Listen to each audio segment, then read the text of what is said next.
Welcome to my channel where we discuss everything and all things politics, especially about the 2023 presidential election held in Nigeria on February 25, 2023, and the result controversially announced on March 1st, 2023.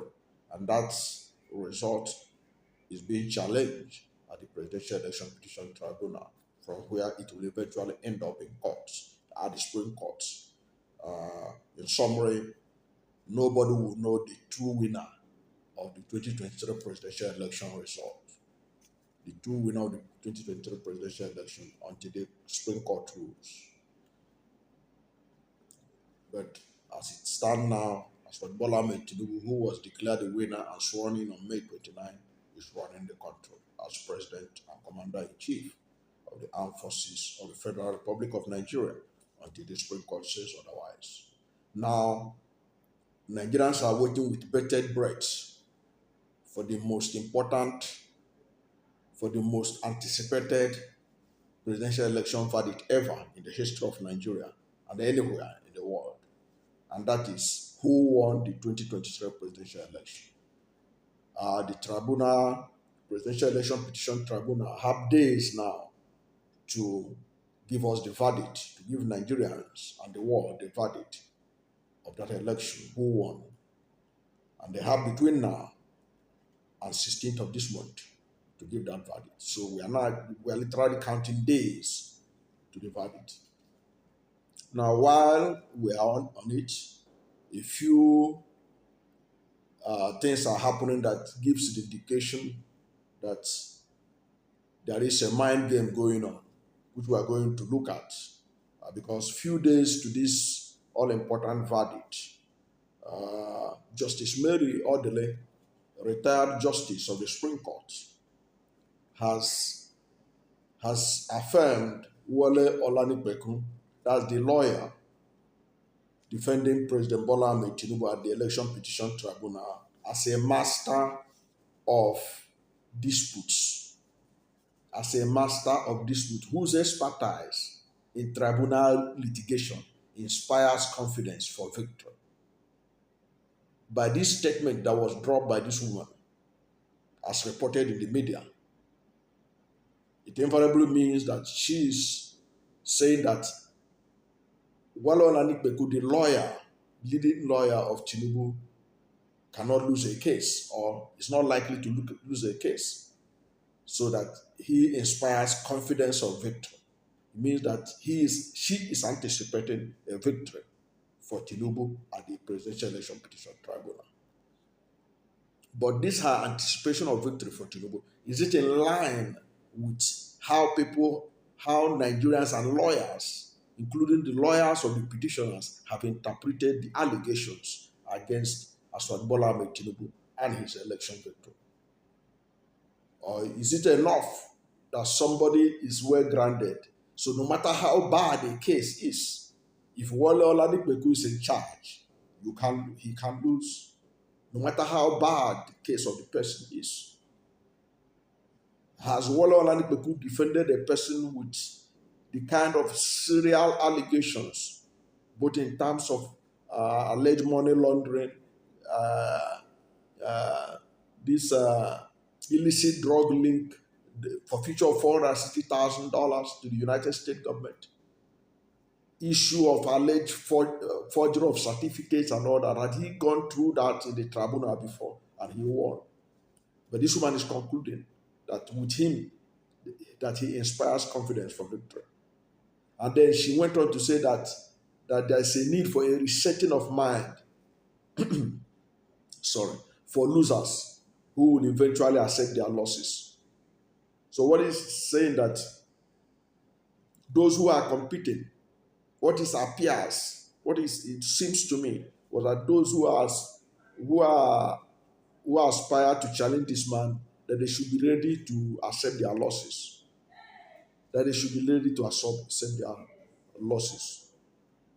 Now, she spoke, according to the media, at a colloquium held in honor of Joe Kayari Gadzama in Abuja. And she said that the 2023 general election generated a lot of storm particularly from losers who feel cheated by the election's outcome and have since resorted to making incendiary remarks. Now, Mrs. Odili, as a lawyer and as a Supreme Court retired justice, ought not to have been so assertive in calling those who are making comments about the election of making incendiary remarks that could plunge the nation into anarchy. And now, quoting her according to the media report, there seems to be moves to throw the nation, into chaos or conflagration. This may be brought about by some individuals and groups who, fanning the embers of hatred, bigotry, and tribalism, fail to see the possible outcome of the utterances without caution that are being thrown around. Ms. Odili said at the colloquium, which had many members of the ruling APC in attendance, she said this at a colloquium for Judgement, and many APC people were present there. She cautioned that the losers of the 2023 election shouldn't use their grievances and frustrations as justification to bring down the roof of our nation, as they may not be spared by the law. So he accused them of plotting to bring down the roof of the nation and then threatened them with the law, obviously. She went on to say that it is human to feel cheated, having the short end of the stick, but one who is not declared winner at any of the electoral contests, such emotion, however green, does not justify bringing down the roof of our nation. The reason is simple, that in such an eventuality, that aggrieved person may not be spared, as the commotion will be like an unguided missile which could land anywhere and upon anyone, the former Supreme Court Justice said. According to her, according to the former Supreme Court Justice, Olani Beku and the Attorney General of the Federation, Lati Fabemi, they were grounded in electoral disputes.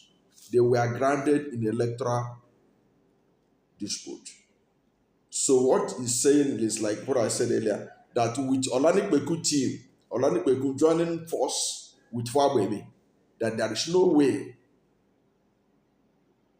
that they are not going to get victory, that their combination is going to bat victory. Now, this gets me thinking, what does it mean that the combination of the Attorney General of the Federation and Olani Kweku is going to bat victory? And you know, that was why many Nigerians have been concerned that the winner of that nobody should be sworn in as president of Nigeria until after all the court matters have been settled.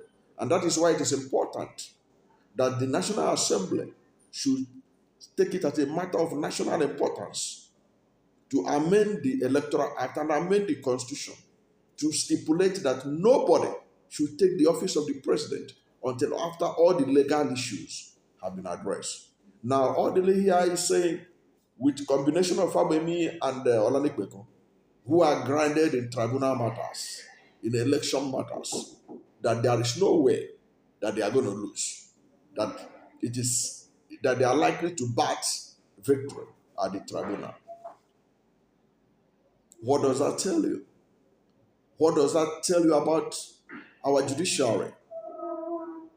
That some people have reached a prime position where whoever they defended, no matter how bad the case may be, like in this case of Aswad Bola Ahmed Tinubu, so many things that have been leveled against his election, that as far as he has somebody like Olani Kweku, has somebody like Fabemi, who is the Attorney General of the Federation, that he's bound to get victory. no matter how bad the case is. Is that the way it's supposed to be in a democracy? Is that the way it's supposed to be in a democracy?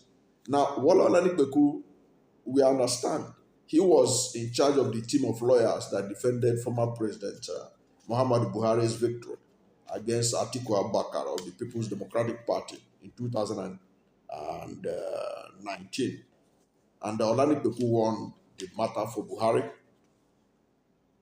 However, Odili's statement have ignited furore across the country, with many citizens using it again to draw attention and alleging that the judiciary no longer in Nigeria is no longer independent, and that the judiciary may have been coward to pander to the demands of the ruling party.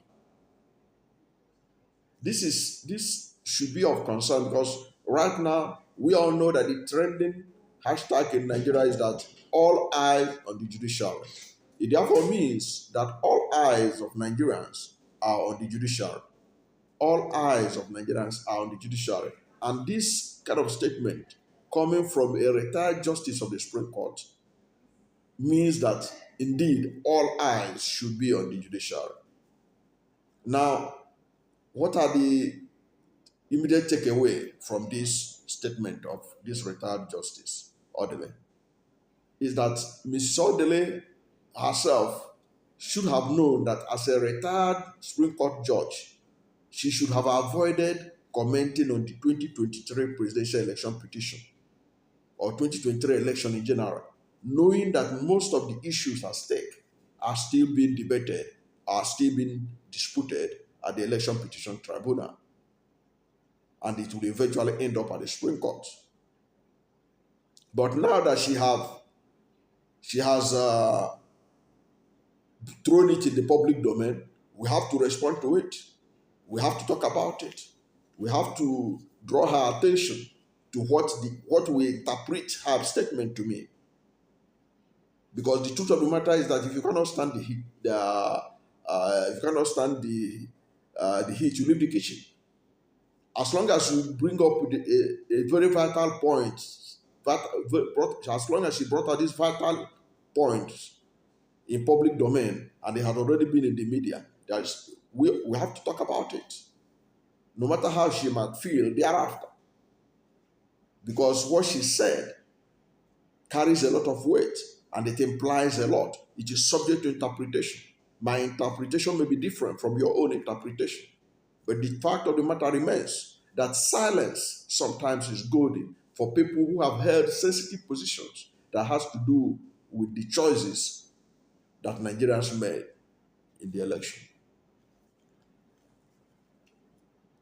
Now, from what I have seen, she is subtly, that may not be her intention, but my interpretation is that she is subtly giving us hints of the possible outcome of the petition.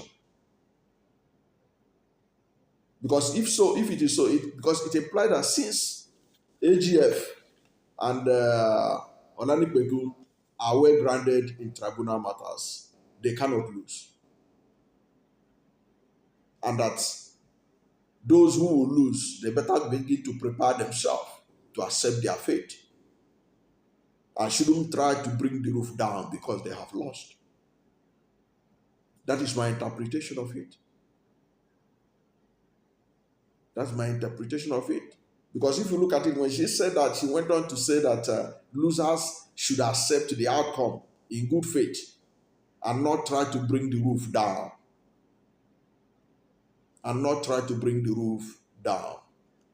That submission could be interpreted as a warning to losers that if they try that, there will be consequences. Of course, I don't think that the losers are going to bring the roof down. Nigerians are more civilized than that. They are going to take it in their strides. Whatever may be the outcome, there will be no roof. The roof will not be brought down. Nigerians will accept it because Nigerians believe in the rule of law. Even those that went to court, they went to court because they believe in the rule of law. We know some leaders in this country who does not believe in the rule of law. When they lost the election on 2011, they unleashed their mob and they started destroying properties, killing people, including National Youth Service Corps members. But this set of opposition leaders that we have in Nigeria, they believe in the due process, they believe in the rule of law. They will accept whatever is the outcome. They are using civil means to show their grievances, using the social media, using the print media, using all access of information dissemination to show their grievances. There's nowhere they have threatened to bring the roof down. There's nowhere I have seen them threatening to bring the roof down. Not Atiku Abubakar of the People's Democratic Party, not Peter Obi of the Labour Party, a man of integrity, a man of honor, a man who believes in peace, prosperity of this country. I have never seen where he threatened that they will bring the roof down if the verdict didn't go in their favor. But what she said, what this woman said, should be of concern to Nigerians. Because my interpretation of it is that those who are in charge of Tinubu's defense are unbeatable. But the evidence we all have seen that was presented against him is too overwhelming that are doubts, and we are waiting to see the reasons they will give why they will ignore those evidence that we all have seen and read about. We have read the report. I have read the final written address of Tinubu's team. I have read the final written address of Peter Obi's team. The one I have not read in detail is only the final written address of Atiku Abubakar. But that of Tinubu and Peter Obi, I've read them. I've seen what was there. I've seen the argument of the Peter Obi's camp. And I've seen the evidence they presented. I don't know how, because Wale Olanipekun is on the side of Tinubu, therefore Tinubu cannot lose. Well, let us just look at it, and that is the interpretation of Mary Odili. But that her interpretation has also gone a long way to raise a lot of suspicion, especially at a time in this country where many people have lost faith in the judiciary, at a time when somebody who contested for the presidential ticket of the APC emerged a senator and is now the Senate president. At a time when a former Senate president contested for the office of the president in his party and emerged a member of the Senate as we speak. At a time where at the valedictory session of the Senate, Senator Bukachua revealed from his own mouth that he has used the privilege of his wife to help his colleagues in the Senate in resolving their legal problems. It was caught on camera. He said it. We saw it. Of course, he has now denied it. But camera don't lie. We saw the recording. We watched it. If you like, I can bring the clip of that video to you. It was in that clip that you saw the former governor of Imo State, Rochas Okorocha, saying that he didn't know the miracle that Ahmad Lawal, the then Senate President of 9th Senate, the miracle he did, how he managed to maneuver himself back to the Senate after both of them, among others, contested for the presidential ticket of the APC and they lost. And Rochas Okorocha, honorable, lost ground and went home. He didn't try to go and contest for Senate again, knowing that the law was against doing anything like that. But to his surprise, Ahmad Lawal emerged as the senator for his senatorial district after contesting for president. Now, this are some of the things that get Nigerians worried. That is why the hashtag, all eyes on the judiciary, is trending. That is why many Nigerians are concerned when they see statements coming out from people like respected Justice Peter Mary Odili.